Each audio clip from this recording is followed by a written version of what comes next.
Olá, pessoal. Muito boa tarde a todos que estão participando dessa sessão do EduComp 2024, a sessão técnica 3, Formação de Professores em Computação, do 4º Simpósio Brasileiro de Educação em Computação, o EduComp 2024. Eu sou o professor Rafael Parisi, sou docente no IFAR, Farroupilha, Campo São Borja, é um instituto federal localizado na fronteira entre o Brasil e a Argentina.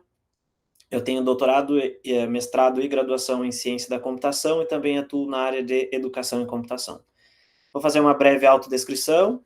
Eu tenho a pele clara, uso óculos escuros, tenho cabelos loiros e uso barba. Eu estou vestindo uma camisa preta e ao fundo há um quadro com uma figura de cavalos. Então, novamente, é um prazer recebê-los aqui na sessão técnica 3 de formação de professores em computação. Como já foi mencionado em outras atividades nesta semana intensa de EduComp, o evento é realizado pela Sociedade Brasileira de Computação, a SBC, através da Comissão Especial de Educação em Computação, e este ano está sendo virtualmente sediado pela Universidade Presbiteriana Mackenzie. Nós vamos realizar nossa sessão aqui pelo Meet, como é de conhecimento de todos. Vocês podem interagir através do chat, que está aqui ao lado, e durante a discussão nós vamos inserindo as perguntas conforme vocês forem fazendo. Esta sessão ela contém 3 ótimos trabalhos. Nós temos um ensaio, depois um estudo exploratório e, ao final da nossa sessão, um relato de experiência.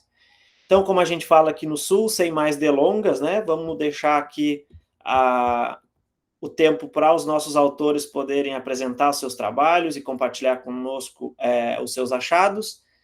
Convido o primeiro autor do primeiro trabalho desta tarde, o Jorge Fernandes, da Universidade de Brasília, da UNB, com o trabalho A Forma e a Função dos Laboratórios de Computação nas Escolas de Educação Básica, Plataformas para uma Revolução Contra-Hegemônica.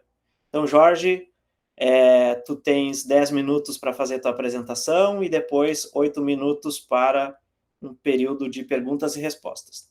Eu vou te avisar quando faltar, quando a gente vai encerrando o tempo de apresentação, tá bem? Então, tá ótimo. Muito obrigado, Rafael. Muito obrigado, Adão. Muito obrigado a quem está aqui presente para essa discussão, né? Eu sou Jorge Fernandes, como o Rafael já falou. Eu vou fazer aqui minha autodescrição. Eu sou uma pessoa de pele branca, cabelos curtos e grisalhos, sem barba, com uma camiseta branca com flores tecidas marcadas em linhas douradas, né? E o meu trabalho, ele trata de uma proposta crítica à questão da educação em computação, né? Eu vou compartilhar aqui a minha tela para... E onde está isso? Vamos ver se eu consigo achar a minha tela aqui, que tem tanta tela, né? No meu...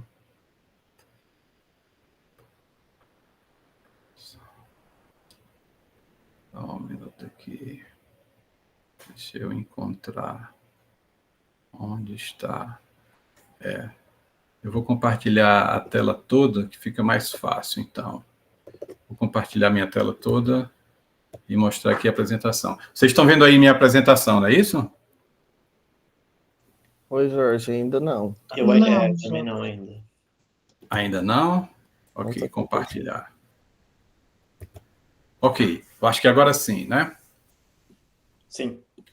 Ok, então o meu trabalho, ele trata de uma reflexão, fruto um pouco da minha identidade docente, né, que trata dessa questão de como os computadores, como os laboratórios de computação devem ser usados na escola. Então, eu vou falar um pouco da minha identidade para caracterizar melhor um pouco o meu trabalho, né? Eu sou graduado em biologia, tenho mestrado e doutorado na área de ciência da computação, né? Trabalhei muitos anos com engenharia de software, e o meu primeiro emprego foi como professor de ciências na educação básica, há 40 anos atrás, em 1984, né?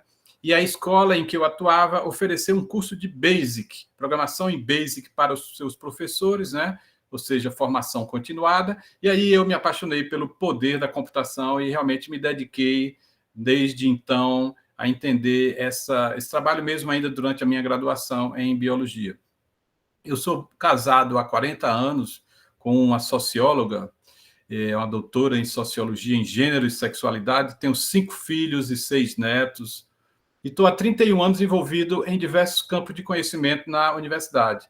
Não só no campo da computação, mas trabalhei muito no campo da informação, também da segurança, da defesa nacional, um pouco na área da ciência da saúde e ciências sociais. E atuo há 14 anos como professor de informática e sociedade, aqui dentro do Departamento de Ciência da Computação da UNB, e sou coordenador do curso de licenciatura em computação, e o que me leva a refletir sobre essas questões de formação docente, não só pelo envolvimento na coordenação, mas isso certamente proporcionou grandes aprendizagens, né?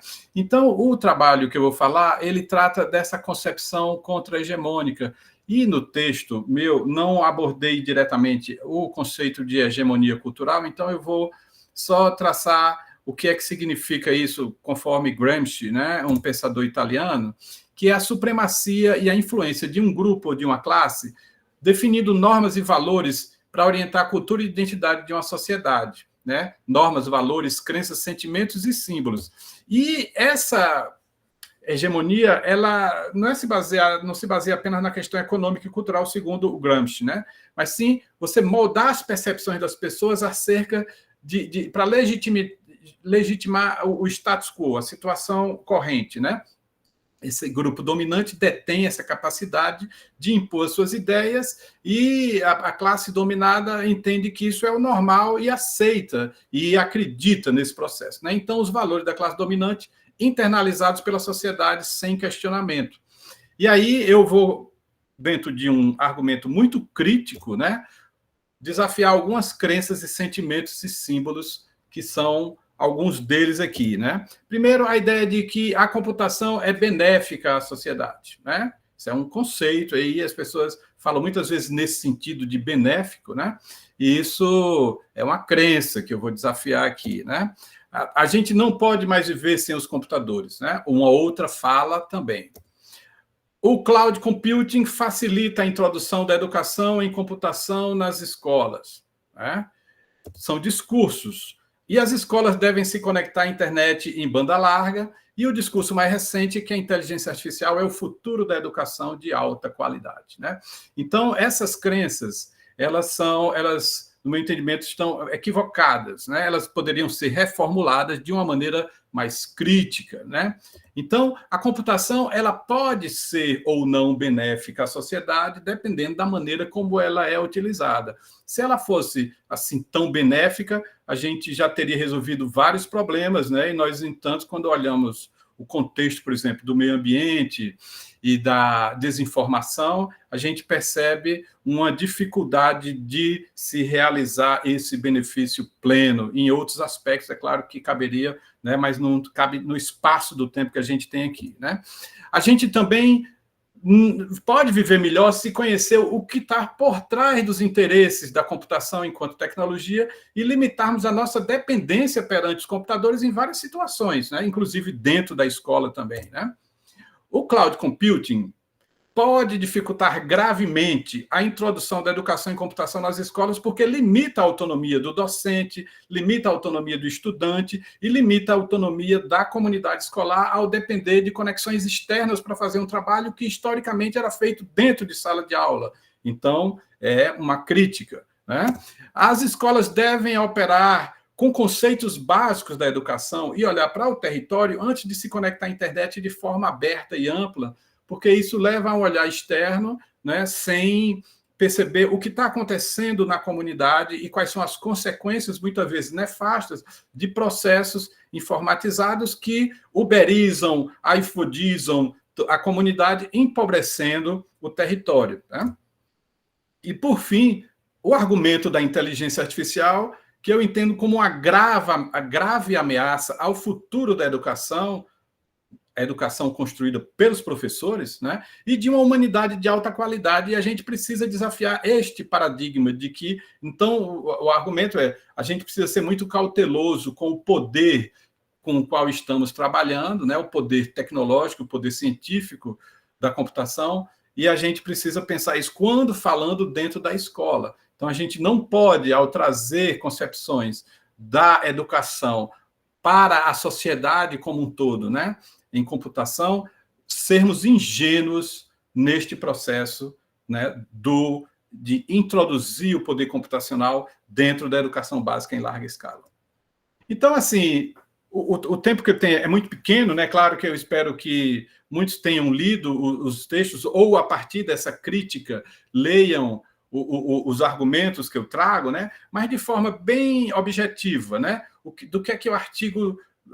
Quais são as linhas, né? E eu acho que eu vou parar nesse slide aqui para obedecer o nosso tempo de 10 minutos e dar espaço para discussão, né? Então, o artigo, ele discute a política pública de implementação de laboratórios de computação nas escolas, né? Mostrando que ela tem sido muito como uma forma de colocar equipamentos dentro da escola sem pensar em como esses equipamentos, como esses sistemas vão ser utilizados, né? E tudo isso depende da docência. Então, me preocupa muito, por exemplo, no âmbito da política de educação digital, que a gente tenha um elevadíssimo investimento em um monte de equipamentos e quase nada em termos de formação continuada de professores, né? Depois, o artigo discute os espaços de disputa e conflito para melhor forma e função desses laboratórios, e aí eu argumento sobre algumas coisas que parecem ser muito interessantes, como a robótica computacional, que ela traz uma perspectiva muito concreta à computação e que, portanto, parece ser um caminho muito interessante, né? Que não é exatamente o laboratório de informática, o laboratório de computação, mas ele traz alguns espaços de disputa, né? Dentro desse espaço tem a gestão do laboratório, que em algumas escolas é feita com técnicos de informática, e sempre há uma disputa de poder entre quem comanda e quem regula e quem controla aquele ambiente computacional, e a gente tem a tensão entre a função e o controle, né, do laboratório pelos professores ou pelos técnicos, ou pelos docentes de computação em oposição aos docentes das outras áreas, né? Então, esses espaços eles precisam ser melhor equacionados, né? Aí depois o texto relembra ou reforça que a computação é predominantemente vista como uma tecnologia pela sociedade.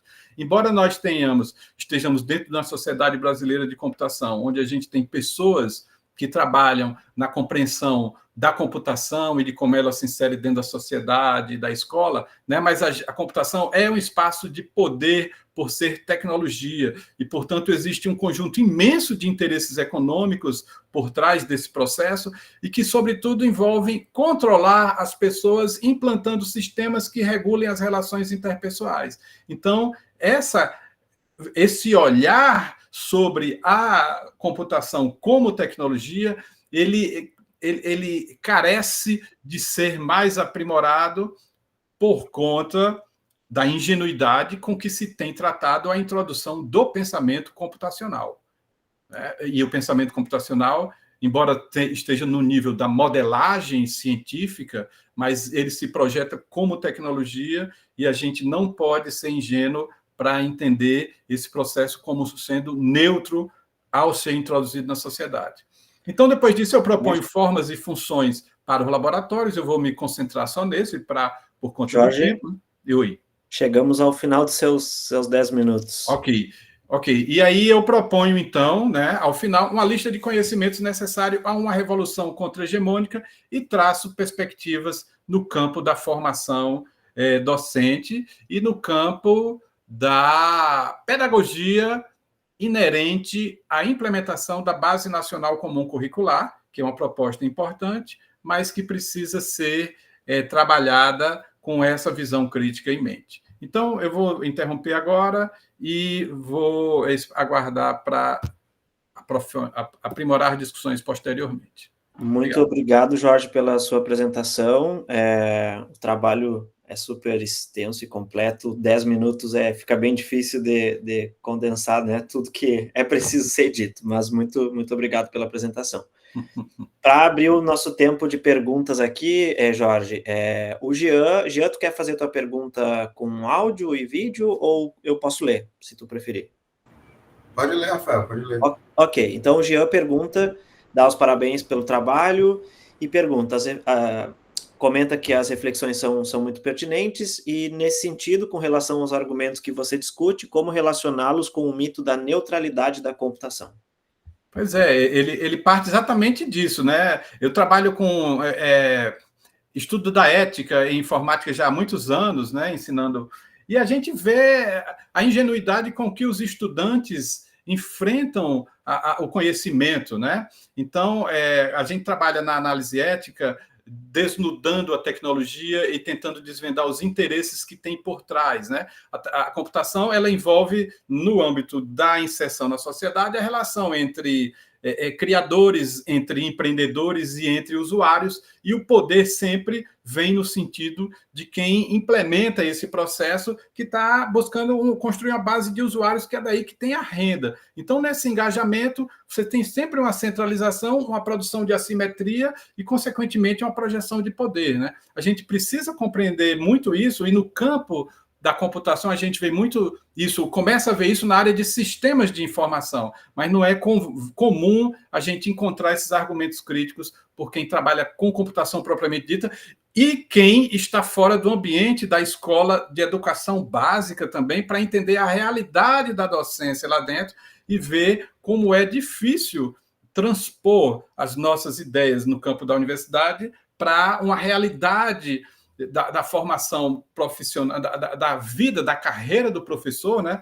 Então, na verdade, esse artigo ele é um argumento para empoderar a carreira docente, no sentido de que o docente ele precisa se apropriar do laboratório da escola e trazer toda a comunidade de docentes para construir naquele laboratório uma inserção forte dentro da comunidade, para, a partir da base da sociedade, aí sim pensar como aquela comunidade vai trabalhar com aquele conhecimento. Então, a relação da escola com a comunidade é uma forma de empoderar a docência. Não só a docência da computação, mas toda a categoria docente, que está extremamente precarizada no campo da educação básica. Perfeito, Jorge. Tem mais uma interação aqui pelo chat da Carla Delgado. Ela dá os parabéns pelo trabalho. A apresentação motivou bastante a ler o artigo. E ela faz um pedido, que o palestrante, o Jorge, faça uma rápida descrição das opções de formação para o professor condizentes com a problemática apresentada. E essa é uma questão que vai em linha com uma questão que eu ia fazer, né? Como a gente pode explorar a formação de professores em relação ao uso dos laboratórios, né? Tá. Então, eu trato isso dentro da proposta de formas e funções para o laboratório, né? Então, a primeira proposta é que o laboratório precisa operar com um sistema sociotécnico, crítico revolucionário, contra-hegemônico e autogestionário, né? Então, esses conceitos de sistemas sociotécnicos, né? Essa questão da contra-hegemonia, que é muito trabalhada no campo da pedagogia, mas a gente não vê isso sendo falado na área da computação, né? Então, a gente precisa construir uma ponte mais forte com a crítica docente, né? Essa crítica docente da educação básica. Eu participei de eventos da Amped, por exemplo, né? E, assim, escutava críticas terríveis com relação aos argumentos, né? Dentro de uma certa ingenuidade de minha parte, e depois eu comecei a entender o que é que significa toda aquela crítica. E se a gente não estiver atento àquela crítica, a resistência a trazer a computação para dentro da escola, ela é gigante, porque eles compreendem, isso é a minha percepção, isso como um sistema hegemônico, né? A categoria docente, de forma geral, entende isso, e não vê como isso pode ser uma fonte de poder para empoderamento da classe, né? Classe docente, que precisa ter força, porque se a gente não fortalece a classe docente, a educação não vai fortalecer, e a alternativa é o que a gente está vendo, a inteligência artificial entrando fortemente com o EAD, com a informatização, com o controle, né, em oposição a um trabalho humanístico. Então, assim, atuar junto com a biblioteca, né? Então, a biblioteca, que é um campo da escola que tem sido relegado e que foi muito ofuscado pela chegada da computação, é o espaço de tratar a desinformação, né? E a estruturar uma biblioteca. Então, os docentes em formação precisam compreender o campo da ciência da informação, né? A questão também de uma visão sistêmica e complexa do ambiente, né? Então, embora nós falemos muito na computação, na ciência da computação, de sistemas, mas o desenvolvimento de uma visão sistêmica ele não é comum dentro de, né, que é a cibernética, né? O domínio da cibernética, que se falava muito na década de 60, 70, 80, né? E eu trabalhei muito com isso quando fui estudar as questões de defesa nacional com o pessoal dos militares, eu trabalhei muito tempo, né? Então a gente precisa, e eu sou biólogo, né? Então, assim, o pensar sistêmico sempre está dentro da área da biologia, né? O feedback, o controle, o feedback positivo e negativo, na área das engenharias também, a gente precisa começar a pensar melhor nesse pensamento sistêmico e no pensamento complexo também, que vem lá do campo das simulações, né? Também muito inerente à computação, mas que a gente esquece de pensar dessa forma. Então, a formação de professores precisa pensar de forma sistêmica e modelar sistemas, né? Causas e efeitos, e o campo todo da pesquisa também experimental, né? Que tem a ver com modelagem de causas e efeitos, e a gente deixar de falar da computação como sendo a panaceia para resolver os problemas do mundo, quando ela pode ser útil, mas ela também traz consequências e que, se não forem controladas, né? Então, essa visão crítica a gente precisa trazer, né? A gente precisa desenvolver a percepção de mais estudos sobre sociedade também, né? A gente tem, com a emergência das mídias sociais, um espaço extremamente rico para entender o problema da sociedade. Eu tenho trabalhado, já faz muitos anos, com a análise de redes sociais, né? Que é um tipo de conhecimento também que a gente precisa trazer para a formação docente, né? Inclusive porque o professor hoje da escola de educação básica, ele vive uma realidade onde o estudante está consumindo mídias digitais, isso está produzindo graves problemas de percepção do sujeito. Então, esse campo, né, que tem a ver também com sistemas complexos, né, sistemas complexos adaptativos, mas esse campo de entender a sociedade como um grafo e como uma rede de relações e como uma estrutura dentro desse grafo, isso é algo que a gente precisa fortalecer na formação docente, né? E, por fim, eu diria que essa questão de uma cultura cívica inclusiva, ou seja, a gente mobilizar os esforços no conhecimento computacional para resolver e contribuir para resolver os problemas da comunidade, né? Se a gente se volta para formar os nossos estudantes em programação HTML com CSS, mas não sei o que, para o mercado de trabalho, né? E numa visão muito imediata, como eu tenho visto em alguns espaços, né? Não aqui dentro da universidade, mas a gente tem visto isso. A gente está criando, na verdade, fazendo com que o estudante da escola de educação básica se volte para fora da sua comunidade. E a gente precisa pensar que, como esse conhecimento trabalha com a comunidade para fortalecer e valorizar as relações entre a família, a docência, os estudantes, né, dentro do território onde a escola se forma. Então, no final do artigo, eu trago algumas propostas de conhecimentos necessários, né, que são sistemas sociotécnicos, a questão da adequação sociotécnica também, ou seja, nada de tecnologia não adequada, né? Porque a gente vive dentro de um espaço onde a informática e a computação é fonte de muita emprego de verba pública, né? Jorge, mil desculpas, mas chegamos também ao final do tempo de respostas e, infelizmente, a gente precisa cumprir à risca o nosso horário. Vamos lá. É uma discussão que vai bem longe, muito interessante. Você pode olhar o chat, que tem várias interações, Roselma, Carla, Edson, tem bastante conteúdo para debater ainda pelo chat. Então, tá bom, beleza, eu vou ficar no chat, então muito obrigado, Rafael. Não temos o coffee break depois para continuar essa discussão, né? Mas acho que dá para ir discutindo ali pelo chat também. Obrigado, Jorge, mais uma vez, e parabéns pelo trabalho. Obrigado. Bom, pessoal, então, depois dessa rica discussão inicial que nós tivemos com o trabalho autorado pelo Jorge Fernandes, vamos para o segundo artigo desta sessão, nesta tarde.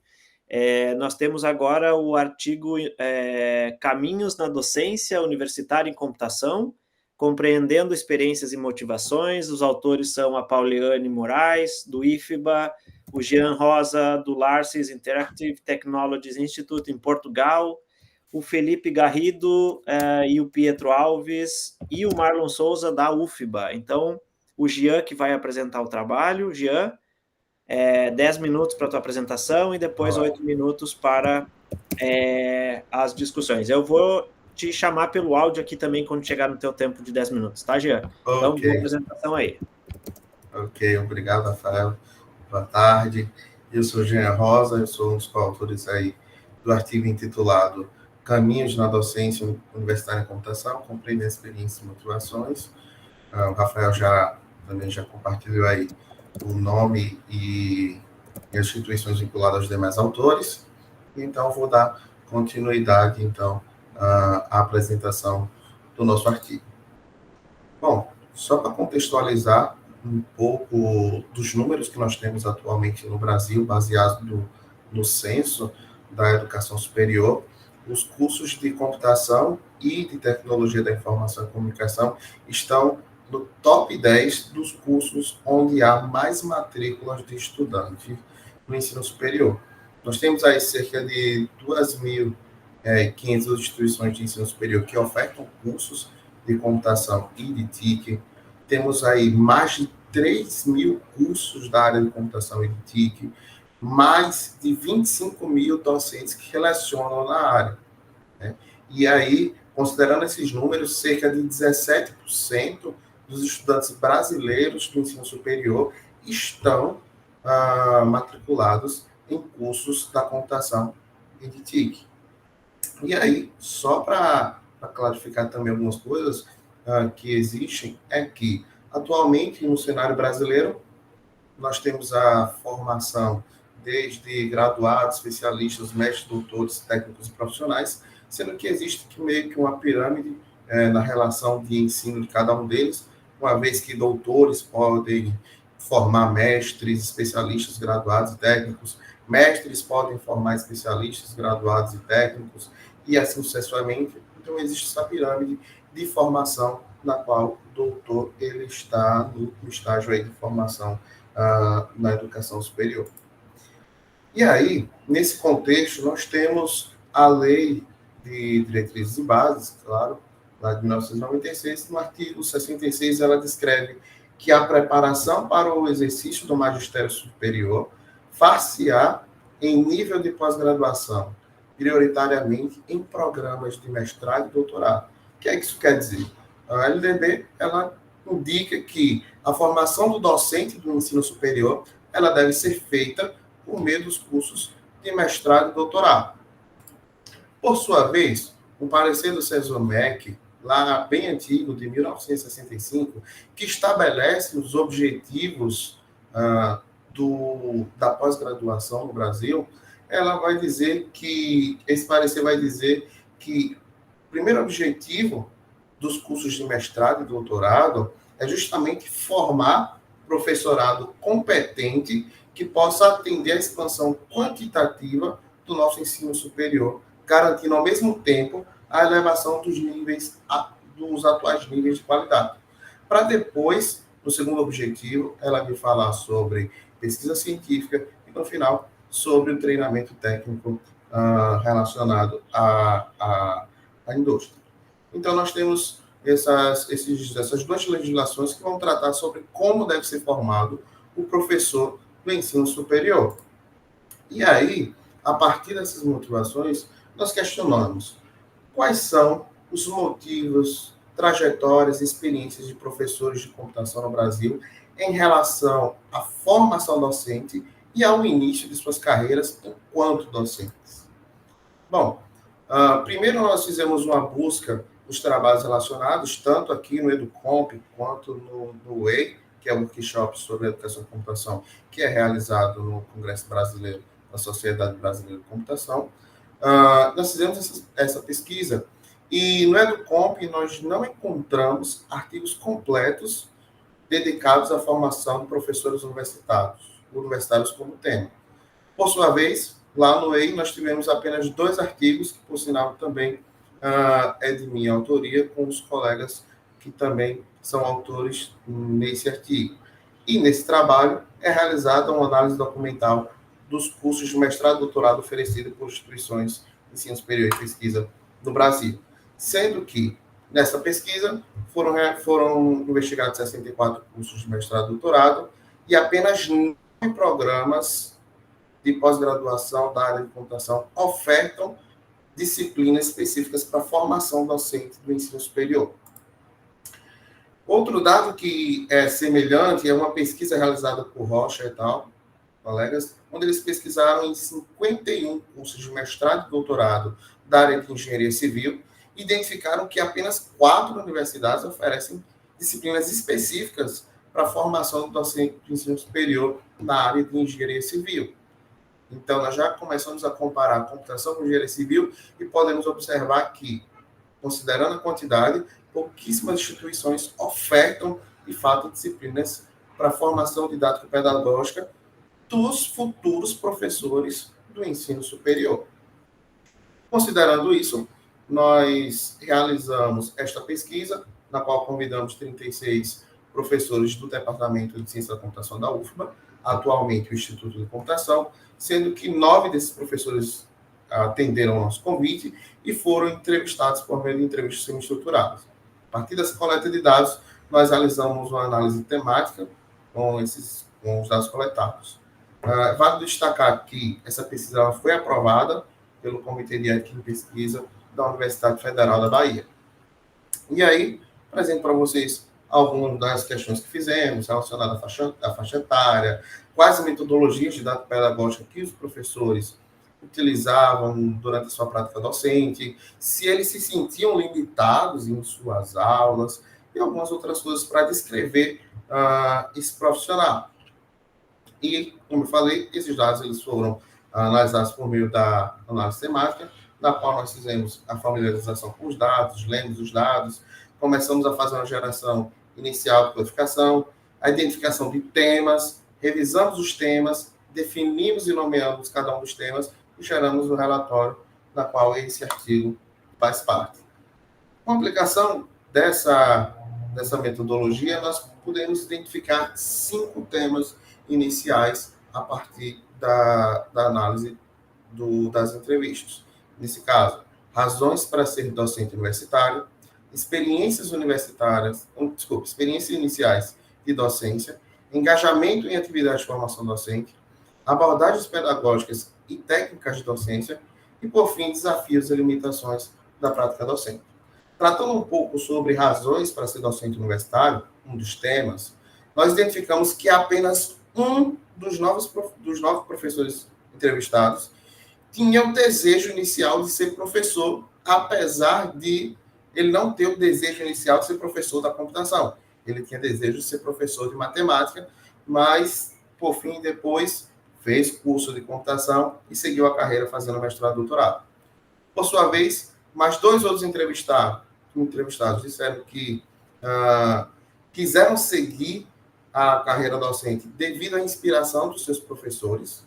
Então, eles se inspiraram nos seus professores, foram muito bons professores, e eles gostaram, por isso decidiram seguir a carreira. E mais 2 devido à sua experiência na indústria, que não foram positivos.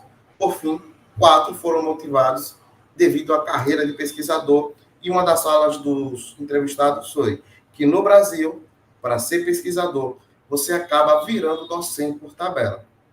Segundo lá o participante, ela disse: eu não escolhi ser professora, na verdade.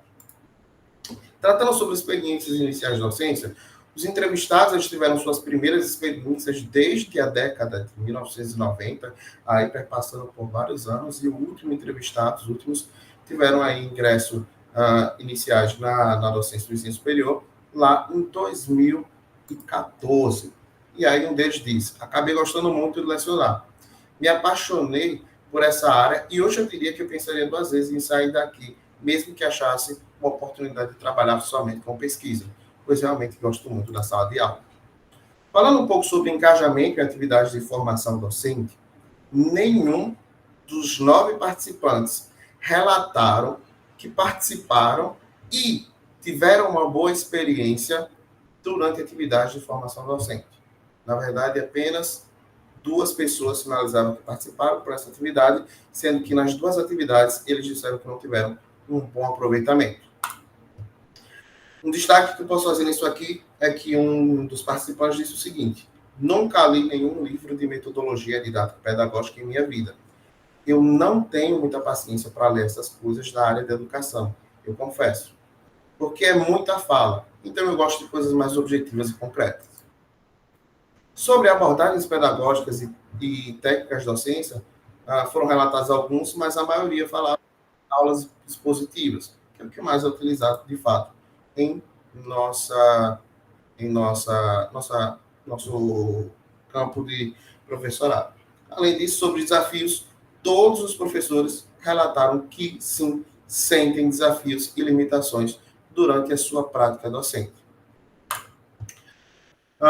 Daí nós conseguimos identificar que muitos desses professores eles sofrem com a síndrome da reprodução universitária. O que isso quer dizer?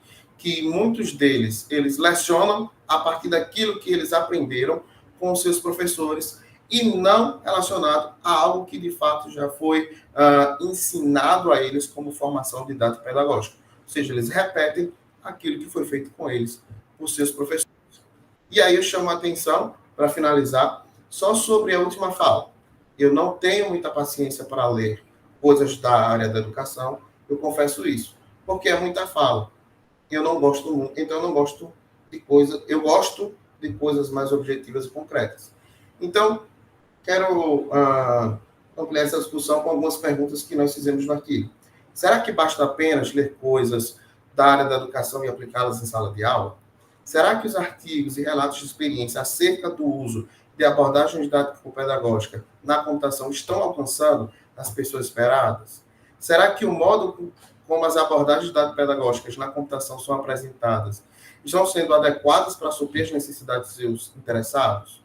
Como o conhecimento de educação em computação para o professor universitário pode ser divulgado de modo eficaz? Bom, faço essas provocações que revelam desafios, oportunidades relacionadas à prática pedagógica, à formação docente, trazendo algo mais sólido, a partir da promoção de um ensino superior de qualidade. Sem mais, muito obrigado. Muito obrigado, Jean. Desculpa ficar te interrompendo aqui com a mãozinha, mas o tempo corre. É muito bom o trabalho de vocês, Jean. Já abro aqui direto para as perguntas. Eu acho que a Carla Delgado talvez tenha ainda falado para o Jorge. A Maria primeiro. Obrigada, professor Jean, pelas oportunas e excelentes provocações aqui do chat. Andréia Bordim traz reflexões muito pertinentes, parabéns pela pesquisa. E a Graziela relata que é muito duro ver esses relatos. Alguém quer fazer alguma pergunta? Os presentes? Querem fazer com áudio, ou senão eu posso fazer a leitura aqui. A Juliana escreve: os professores que não participaram chegaram a dar algum retorno, Gia, para vocês?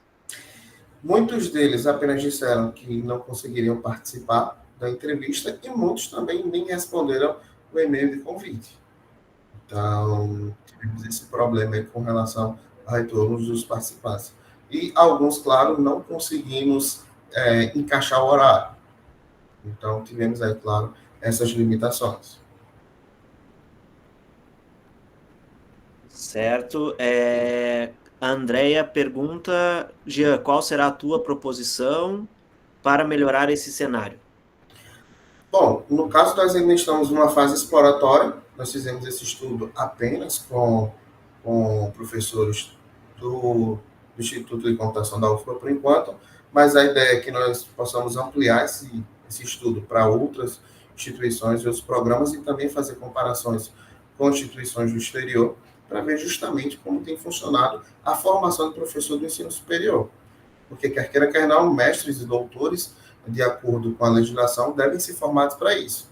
Mas esse é um questionamento que eu tenho desde quando eu participei do meu primeiro fórum de formação de professores lá mesmo na UFBA. Eu vi todo mundo falando sobre licenciatura em computação, sobre como formar o licenciado, como formar professores da educação básica, e eu me questionei nesse fórum. E como eu, professor do ensino superior, estou sendo formado didático-pedagogicamente? Então, esse foi um questionamento que eu tive durante esse fórum e que eu venho me perguntando até então. Inclusive, atualmente, enquanto professor, eu também não tive toda essa construção didático-pedagógica e aí passo por limitações e desafios nesse quesito. Então, por isso, nós estamos nesse momento ainda exploratório, para depois ver se conseguiremos fazer uma pesquisação, alguma coisa do tipo, para favorecer essa construção aí por parte de programas de pós-graduação para formação didático-pedagógica. Ok, já, tem outras interações aqui pelo chat, mas a Maria de Fátima levantou a mão. Maria de Fátima quer fazer a pergunta com áudio e vídeo, por favor? Sim. Boa tarde, professor Jean, está aqui a professora Fátima aqui da UNB. Vou dialogar aqui com a mesa, né, no sentido mais amplo, o professor Jorge, que está aí, nosso colega. E, enfim, o que eu achei, assim, extremamente oportuno, professor Jean, é trazer essa reflexão sobre a formação docente de forma ampla. Ou seja, a gente, no Brasil, a gente tem essa reflexão de que formação docente é para a educação básica. E isso é por uma política mesmo, né? A gente tem as diretrizes, né? A mesa foi muito feliz quando trouxe essa questão. Então, a formação do professor, ela se dá a partir dessa compreensão normativa e de uma prática, né? Um entendimento de que é um conhecimento que ocorre na vida. E foi muito interessante quando você traz isso, que a gente que trabalha com a formação do professor, com as teorias, e a gente vai ver que no mundo real, o egresso, o professor vai utilizar na sua prática as referências que ele viveu. Então, esse é um grande desafio do campo da formação docente.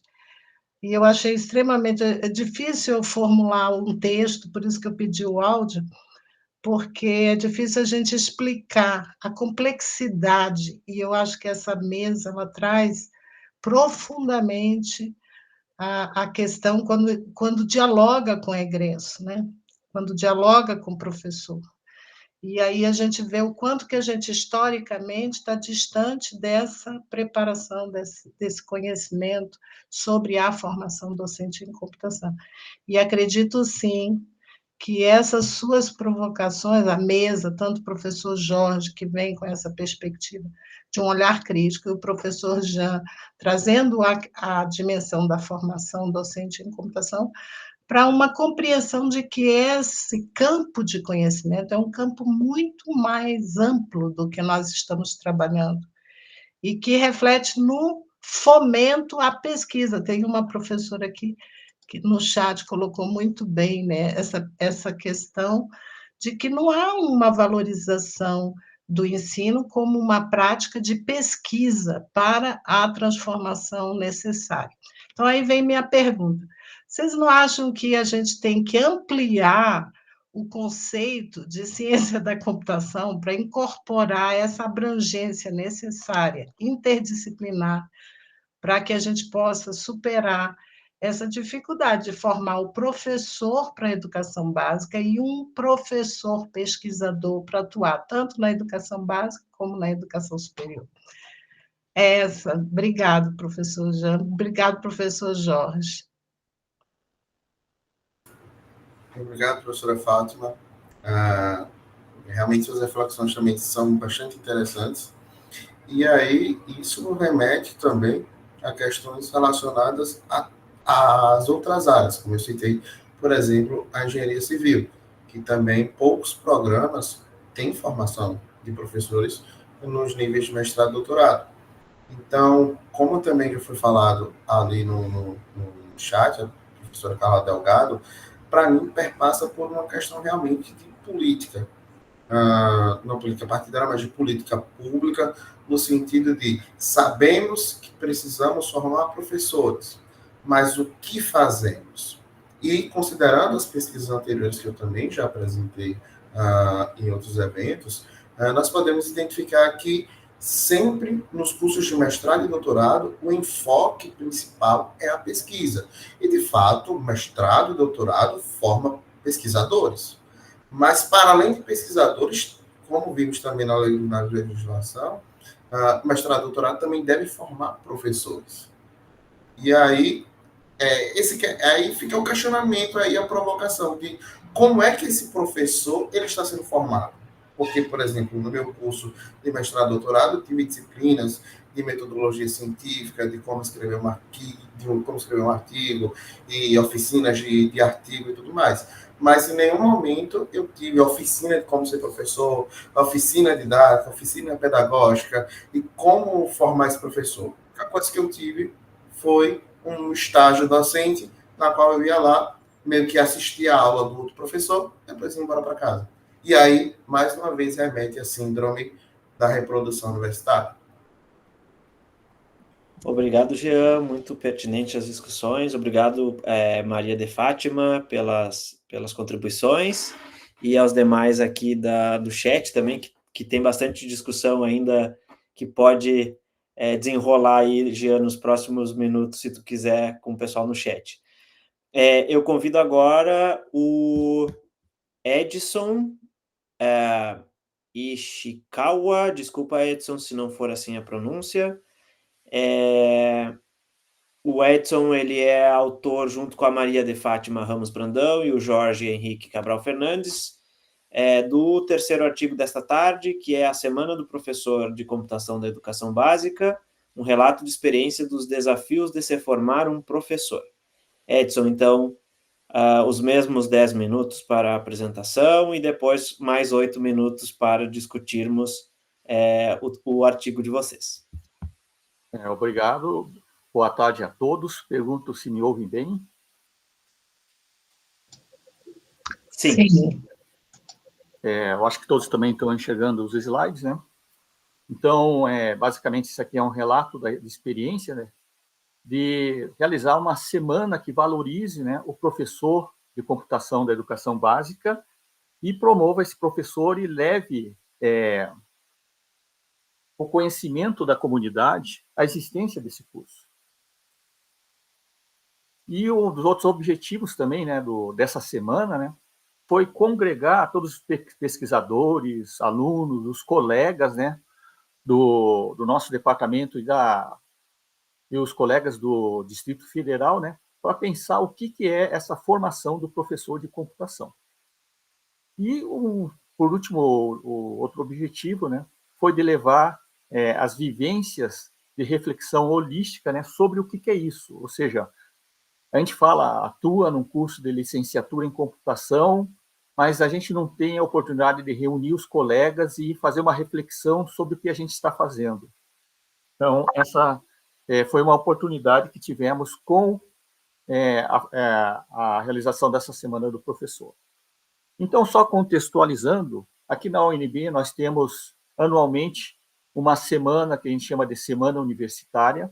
Nessa Semana Universitária, todas as atividades de pesquisa e ensino param e é dedicada exclusivamente para atividades de extensão. Então, os colegas, os alunos, e a comunidade tem a oportunidade de participar dos diversos eventos que a UNB oferece. Não tendo, portanto, a obrigação de estar não vai ter aula, né, e não vai ter pesquisa. Então, a gente consegue reunir as pessoas para discutir, para refletir sobre o assunto que a gente está querendo tratar aqui. Bom, aqui é a foto da UNB, né? A UNB é bastante grande. Aqui a gente tem o que a gente chama de ICC. O nosso departamento de ciência da computação, ele fica, digamos assim, num canto da universidade, lugar meio que ermo. Então, a primeira coisa que gostaria de destacar é que quando a gente fez essa semana de computação, a gente colocou esse evento exatamente aqui no que a gente chama no ICC, que é o Minhocão, né, conhecido como Minhocão, exatamente no centro. Por quê? Porque é o local por onde as pessoas passam. onde é fácil reunir as pessoas. Então, vários alunos da educação básica visitam a UNB nessa semana, vários professores que acompanham esses alunos, né? Então, teve professor que passou ali, não sabia que existia esse curso, né, de licenciatura em computação. Então, o local do evento também é muito importante. Então, aqui, ou seja, aqui foi o anfiteatro, né, e a gente colocou, então, várias propagandas, né, marketing, fazendo a divulgação do curso para os alunos da educação básica que visitavam a UNB. Então, a Semana da Educação Básica constou de 15 eventos, foram de manhã, à tarde e à noite, de segunda a sexta-feira. Eu vou falar só rapidamente de algum desses eventos, né, porque não dá tempo de falar sobre todos, né. Então, um dos eventos foi falar sobre a disciplina Sistemas Operacionais para a Computação Licenciatura. O que acontece, né? Os alunos da licenciatura veem essa parte de teorias pedagógicas, metodologias, logo no início do curso. Depois eles não veem mais, né? E eles sempre reclamavam com a gente, né, que casa de ferreiro, espeto de pau, ou seja, eles aprendiam como é que se dava aula, como é que se faz avaliação, mas chegava os professores de computação, nenhum deles aplicava metodologia nenhuma. Então, o objetivo foi justamente para acabar com essa visão dos alunos, né? E, mais do que isso, né, aproveitar a disciplina Sistemas Operacionais para que os alunos aprendessem a como montar uma aula de sistemas operacionais para o ensino médio, utilizando uma técnica pedagógica, que era a da aprendizagem significativa de Ausubel, e utilizando a taxonomia de Define. Ele define de forma prática como é que a gente atinge os objetivos de ensino utilizando a aprendizagem significativa. Então, esse daí foi um dos eventos da semana do professor de computação. Um outro evento, né? O que é ser o professor do futuro professor da educação básica? Ou seja,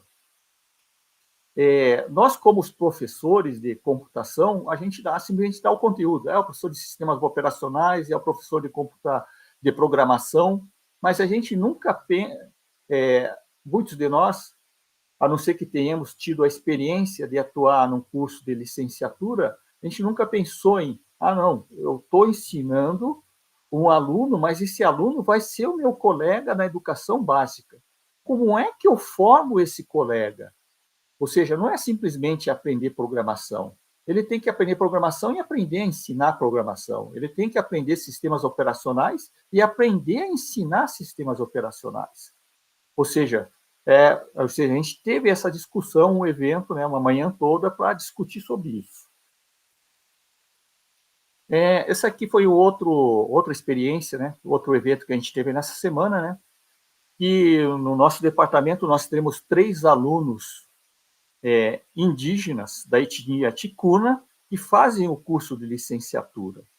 Então, basicamente, a gente discutiu nesse evento da semana o desafio de se formar um professor indígena da etnia ticuna, que essa etnia ticuna é lá da tríplice fronteira, né, entre Brasil, Colômbia e Peru. Ou seja, a gente vai formar eles como professores de computação e eles vão ter que voltar para suas comunidades para serem professores.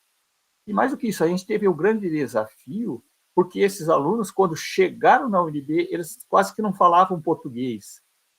Que a etnia ticuna é uma das poucas etnias do Brasil que ainda preservam a sua língua originária, ou seja, eles falam ticuna.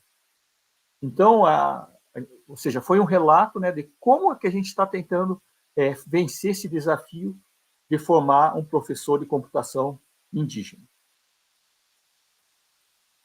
Um outro evento que é importante, né, a gente traz os alunos que se formaram em licenciatura, principalmente os alunos da licenciatura que atuam na educação. Infelizmente, os alunos da licenciatura que atuam em computação são poucos, a maior parte mesmo vai trabalhar no mercado de computação, no mercado de TI. Então, os alunos ficam bastante entusiasmados ao ouvir os relatos, né, de quem se formou em licenciatura em computação e é professor de educação básica. Nesse caso aqui, esse aluno atua de forma interdisciplinar com as pedagogas da educação infantil. Um outro assunto foi gestão de projetos em educação e computação. A gente tem um programa no nosso departamento que é o Programa de Mestrado Profissional em Computação Aplicada. Nesse mestrado, a gente tem uma disciplina chamada Gestão de Projetos de TI.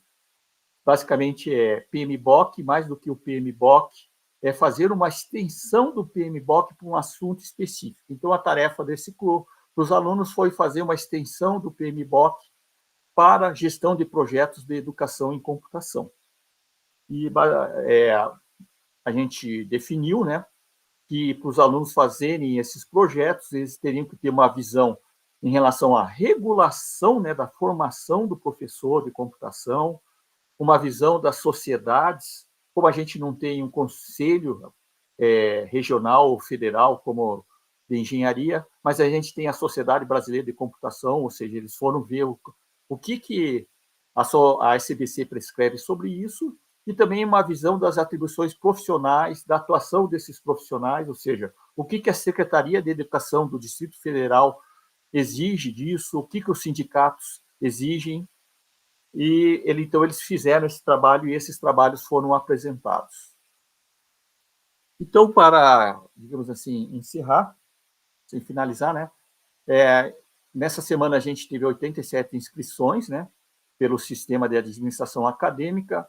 A maioria dos alunos foram da UNB, mas houveram participantes externos. Tivemos 2 da Secretaria de Educação do DF, 3 do Instituto Federal de Brasília e 1 da FUNAI, que ele estava principalmente interessado nessa parte de formação de professores indígenas, né?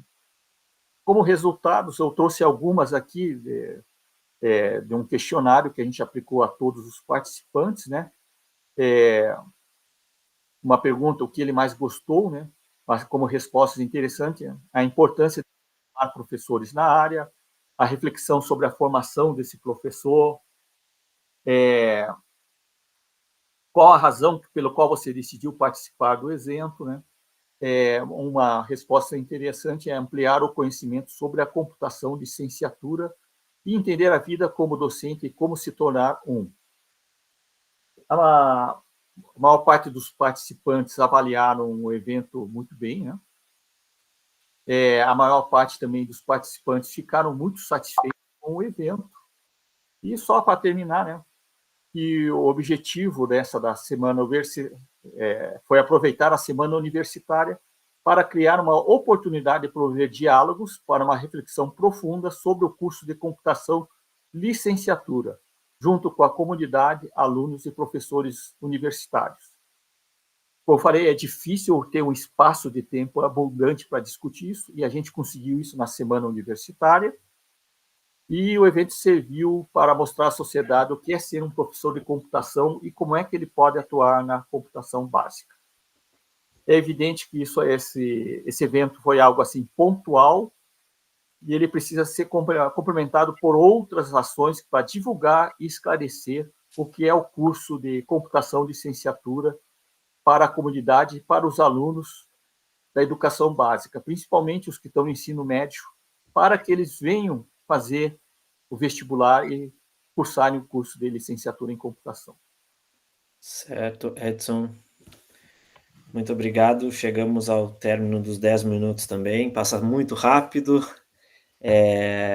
Infelizmente, gostaríamos de ter muito mais tempo para cada discussão, né? Discussões super relevantes. Então, já abro aos participantes. Se alguém quiser fazer alguma pergunta, ao Edson e aos colegas que estão aqui na apresentação do trabalho. E os outros 2 autores, né, o professor Jorge e a Maria de Fátima, estão também presentes. Se quiserem fazer perguntas a eles, por favor, fiquem à vontade. Posso fazer, Rafael? Claro, Adão, vai em frente. Parabéns pelo trabalho, professor Edson, pela apresentação, professor Jorge e professora Fátima. São boas ideias, né, que a gente tem para desenvolver um trabalho com a licenciatura em computação e fazer com que ela se torne mais conhecida. A minha pergunta é em relação ao aluno, né, que participou desses eventos, se os eventos contribuíram para que ele se enxergasse, então, como professor, né? Se vocês perceberam isso, conseguiram perceber, o aluno se envolveu mais, agora ele se vê mais como professor e tal.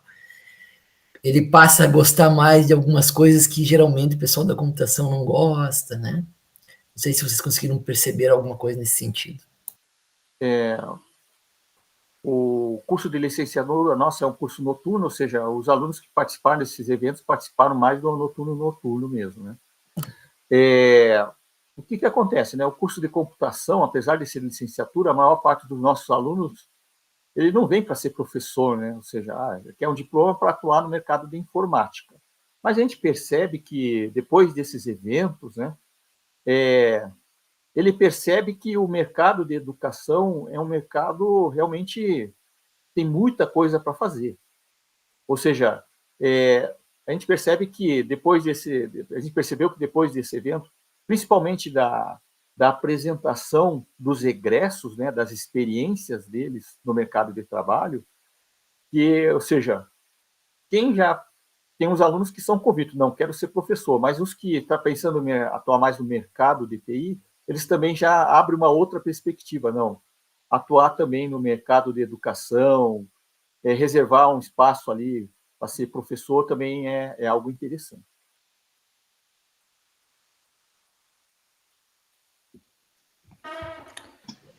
Não sei se mais alguém quer comentar. Professora Fátima, quer comentar, por favor? Com certeza, né? Eu acho que o professor Edson fez, assim, as suas observações mais significativas do evento, mas eu destaco também que houve a presença de pesquisadores de outras áreas, né, da psicologia, da educação.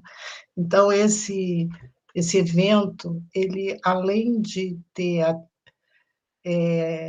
sido focado para os alunos e professores da rede, eu entendo que ele foi muito importante para dar visibilidade a essa ação política, né, que a gente tem hoje, né, nessa pauta da formação do professor, dentro dessa visão humanística, intercultural, porque o que é importante hoje é a gente construir um trabalho, né, de envolvimento, engajamento de colegas e de uma comunidade que vai, de fato, realizar um trabalho importante para as transformações necessárias e que sejam, de fato, emancipatórias, né? E não como a gente tem, assim, refletido, né, com um olhar crítico de que todos os esforços que construímos ainda são precários à luz desse movimento de transformação hoje, uma transformação essencialmente automatizada, robotizada, é uma revolução cognitiva, e isso o professor Jorge traz todas essas provocações que eu acho extremamente importantes. É isso, eu acho que a gente tem aí essas evidências, né, que não estão quantificadas, né, em números, mas houve uma percepção qualitativa dessa experiência, né? Obrigado, professora Fátima. Tem várias interações aqui no chat, eu vou destacar uma do Jean. Ele pergunta, professor Edson e aos demais autores, se esses alunos conseguem se apropriar da sua formação ou eles apenas fazem licenciatura, porque a computação, na verdade, era o tópico em discussão, né? Porque ele reforça que vários docentes do ensino superior tinham outros objetivos ao fazer mestrado e doutorado e não a docência. E dá parabéns ao artigo. A Graziele, por favor. Daí eu só responder aqui, agradecer primeiramente ao Jean pela pergunta, né? Eu diria que isso aí é o nosso grande desafio, né? É conquistar, atrair esses alunos para serem professores. Por quê? O que acontece? Eu acho que a licenciatura em computação é uma das licenciaturas que está melhor no Brasil todo. Por quê? Porque a palavra computação atrai bons alunos. O grande problema é que não atrai esses alunos, nem todos, para serem professores, mas para atuarem na área de TIC. Então, o desafio é realmente convencê-los que vale a pena atuar na docência. E então a gente faz esse trabalho, né? A professora Maria de Fátima pode complementar depois. Então existe todo um trabalho, né, que a gente faz com os calouros, né? E a gente também está tentando conversar com os nossos colegas, né, para que no ensino das disciplinas de computação seja colocado esse viés, né, importante, que não é ensinar computação para um profissional que vai atuar no mercado, mas para alguém que vai ser professor, para que a gente realmente possa formar um professor e ele se sinta capaz de ser um bom professor. Eu acho que isso que é o mais importante, porque muitos dos alunos eles fazem computação, mas eles não veem isso, né, como, digamos assim, a atividade principal deles.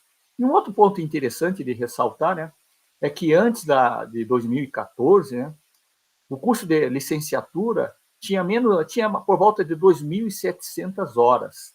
E atualmente, um curso de licenciatura tem 3.200 horas. Ou seja, o MEC vem aumentando cada vez mais a exigência nos cursos de licenciatura. Por quê? Porque se a gente quer uma educação básica de qualidade, a gente tem que formar um bom professor. Então, a gente está investindo nisso e com esses alunos. Basicamente, não sei se a professora Fátima gostaria de falar mais alguma coisa. Professora Fátima, só me desculpa, acho que a gente tem um minuto e pouquinho para a senhora fazer suas explanações e depois a gente precisa encerrar essa sessão, tá bem? Com certeza. Bom, obrigado pelas perguntas. No fundo, o professor Edson ele já manifestou o relato. Eu entendo que foi muito importante na mudança do currículo esse trabalho com o calouro, e também a gente já, após a semana universitária, a gente identificou também esse trabalho necessário na educação básica, né? Então, os nossos alunos com estágios já fazem um diálogo na educação básica, levando essa compreensão do que é a profissão docente em computação. Existe, então, essa evidência de que é necessário a gente investir antes de ingressar na carreira para sensibilizar, durante a formação, para não haver evasão, então a gente precisa investir como a gente já tem os estudos, e depois da formatura, a gente induzir para a permanência na escola, porque também os resultados do egresso sinalizam que eles estão muito felizes, porém eles não estão na escola. Então, a gente precisa fazer com que esse egresso, que está muito bem, muito feliz com o seu salário, né, está bem satisfeito, porém, ele não está na escola. E a gente precisa de fazer isso acontecer. Então, esse é um grande desafio nosso daqui para frente. Obrigada. Muito obrigado, professora Fátima, Edson, o Jorge, que são autores desse artigo. Pessoal, infelizmente o nosso tempo está encerrando aqui. Foi um prazer estar com vocês nessa sessão dessa tarde, conhecendo um pouco mais dos resultados dos trabalhos que vocês vêm produzindo e têm contribuído bastante para a nossa comunidade. Esperamos que no futuro tenhamos espaços maiores para poder discutir a formação de professores, que tem um papel fundamental na educação em computação. Então, Convido a todos a continuar participando do EduComp 2024 e era isso. Boa tarde a todos. Boa tarde, obrigado a todos. Obrigada, boa tarde. Obrigado, muito obrigado aí pela participação. Obrigada, gente. Cleon, você consegue encerrar a apresentação, a gravação?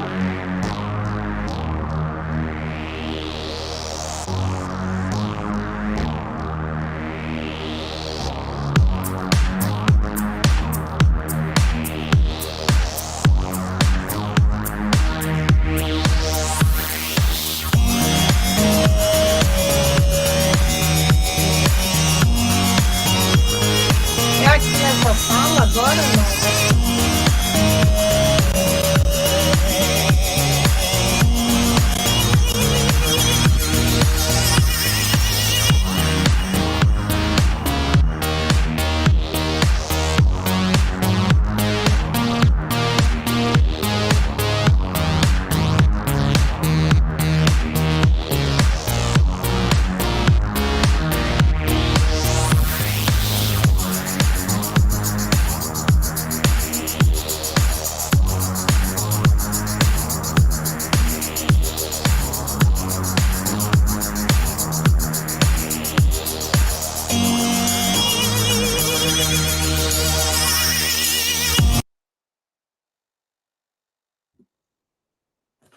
Tchau, tchau, pessoal. Tchau, tchau.